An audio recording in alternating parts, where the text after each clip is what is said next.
The New York Giants are going into 2021 with a whole new set of weapons and toys to play with, especially on the offensive side of the football. Today, we're going to talk about how the new weapons added to the New York Giants can force this offense to evolve, and most importantly, Jason Garrett.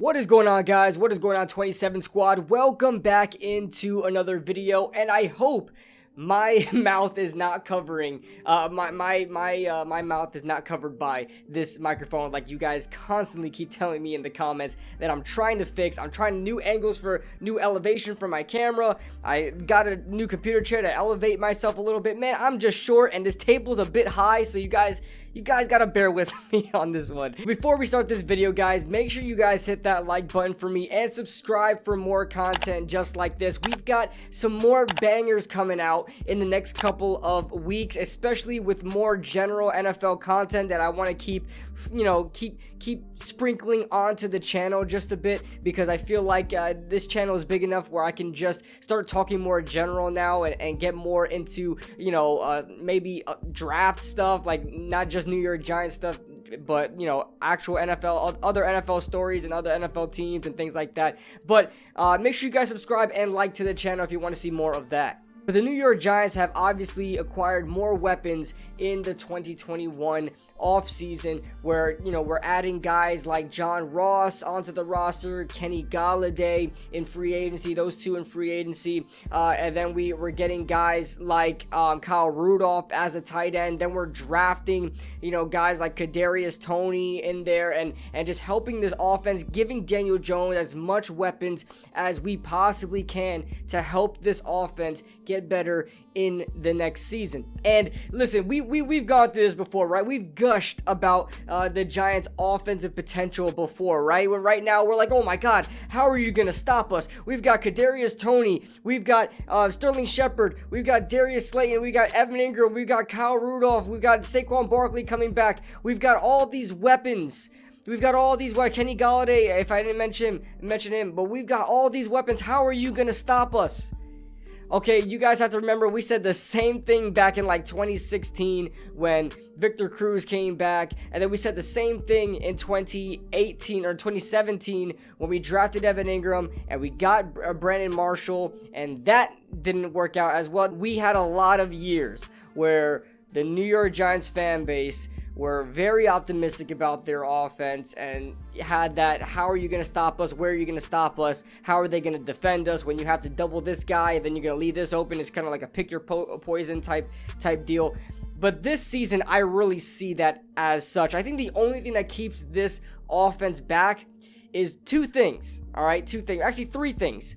Injuries, Jason Garrett, and Daniel Jones. We really have to see how those three factors play out for the New York Giants. It's pretty much the only thing that's going to be, keeping this offense back is injuries, Daniel Jones, and Jason Garrett. And that's not anything to say anything bad about Daniel Jones. We just want to make sure that he has progressed and is gonna pick up right where he left off at the end of the 2020 season, going into 2021, where he cleaned up on his turnovers, cleaned up in his pocket presence, was able to push the ball downfield. Before he got hurt, he was playing pretty well. And I know everybody has their doubts about how the New York Giants may not change because of Jason Garrett. I think if there's any factor of the three I just mentioned that really worries Giants fans, including myself, it's Jason Garrett. Like, can he adapt and stray away from that vanilla offense that he had last season? I mean, it was just abysmal. For anybody that really watches film would understand, Jason Garrett was the worst part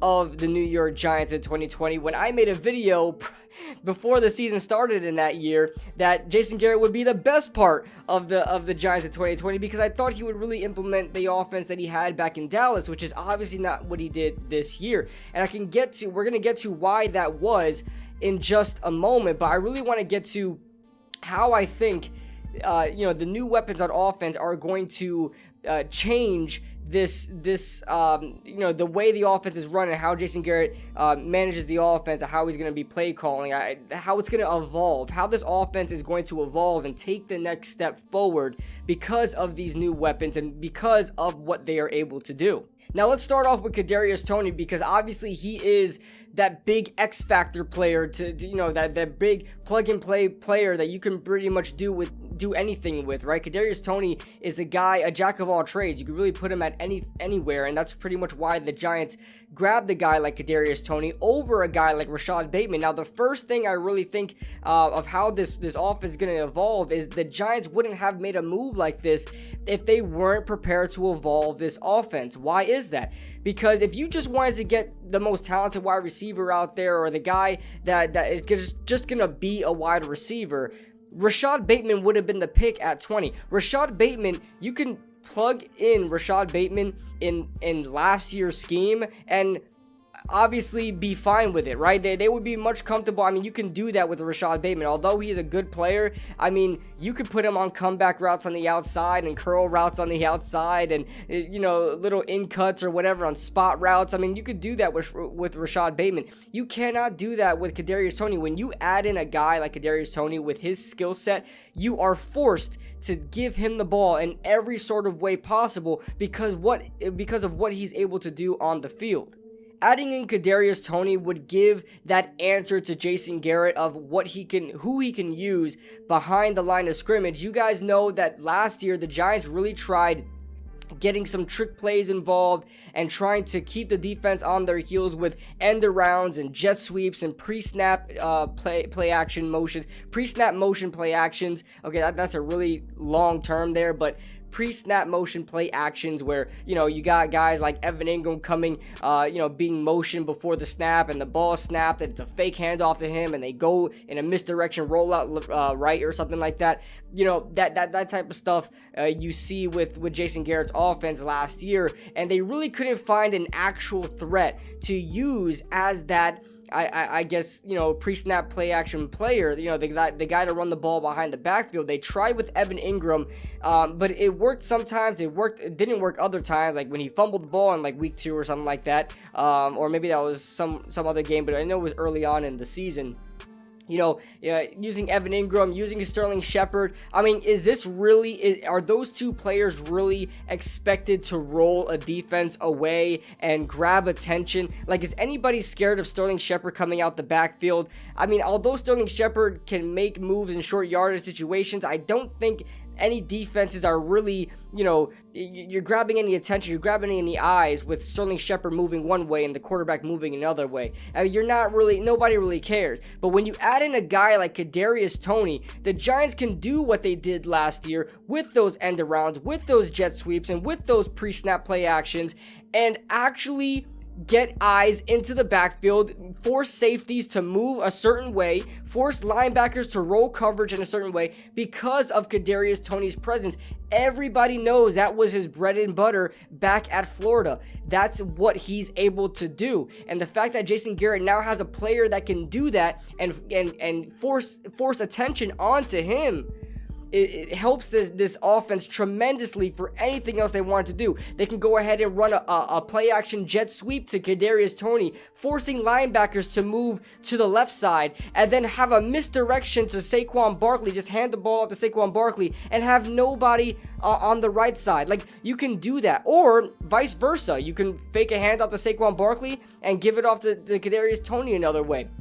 There are so much things you can do that doesn't even involve the wide receivers going out and creating separation and having them to develop their routes. There's so many things you can now do in the backfield. Forget about what you do but beyond the line of scrimmage. There's so many things you can now do in the backfield to help out Daniel Jones that he doesn't have to push the ball downfield whenever he's needed. He can go ahead and rely on Kadarius Tony and Saquon Barkley and whoever's running the ball, whoever's in the backfield to do these certain things, because that's their bread and butter. That's what they're able to do. That's their forte. Now let's go beyond the line of scrimmage. Now let's talk about Kadarius Tony's potential beyond the line of scrimmage. Why on earth would you draft a guy so electric like Kadarius Tony to put him on a comeback route? to put him on a spot route, to put him on a little check down dump off routes that running backs do.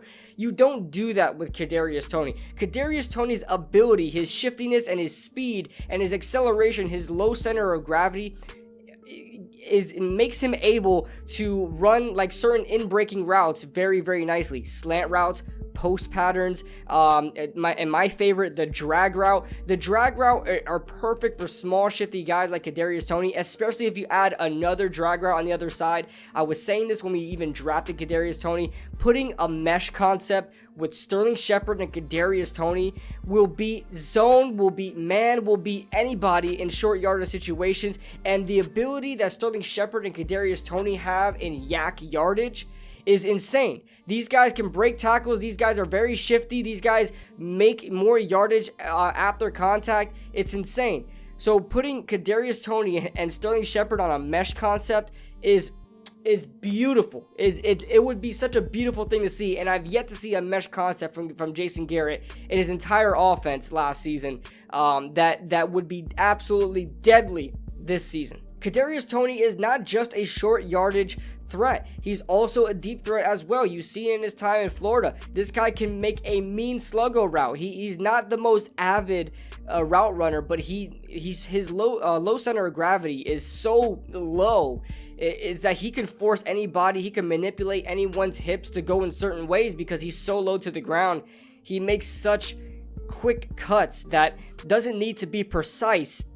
It just needs to be quick enough to get a defender reacting enough to flip his hips a certain way, and Kadarius Tony is absolutely gone. He's done that on plenty of occasions, and on top of that, he has a really good knack of tracking the football. So and making catches over players that he's taller than, right? So he's able to do all of these things. So Kadarius Tony is an absolute threat behind the line of scrimmage, just beyond the line of scrimmage, and way beyond the line of scrimmage as a deep threat. So just Kadarius Tony alone can help evolve this offense. Now let's move on to Kenny Gallarde, another star talented player that was picked up here to be added to the weaponry of the New York Giants offense in 2021.